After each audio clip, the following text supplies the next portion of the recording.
Most days, you operate at about 30% of your capacity. And that's because the execution gap is a symptom, it's not a cause. Underneath the execution gap sits the capacity gap, which is a gap you can't see. The capacity gap is the structural delta between what your brain and nervous system can currently sustain and what your business actually demands from you. And it is invisible. It doesn't show up on your calendar. It shows up on how many hours of hard, high leverage work you can sustain, in the quality of your sleep, in the numbers of high-stake decisions you can make in a day before your brain feels mush, and how long it takes you to recover from a bad day or a bad week. And it's a gap nobody has been measuring, but it's the one that is actually keeping you stuck.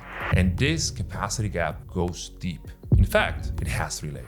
Layer number 1 is skills, what your brain can actually do, the patterns you recognize, the things you can do, the decisions you're comfortable making without second guessing yourself. Then there's a second layer, which are the beliefs, what your brain and nervous system treat as true. Not what you consciously think is true, but what you subconsciously accept as fact. And finally, we have the behaviors, what you default to under stress. When you're tired, underfed, dysregulated, what do you do when you are not perfectly primed for that? In other words, behaviors are deep-rooted default. So our job is to identify the skill, belief, and behavior that's missing and build it. Because skills, beliefs, and behaviors, they're all trainable. The ceiling you're hitting in your business is not in your business, it's in your brain.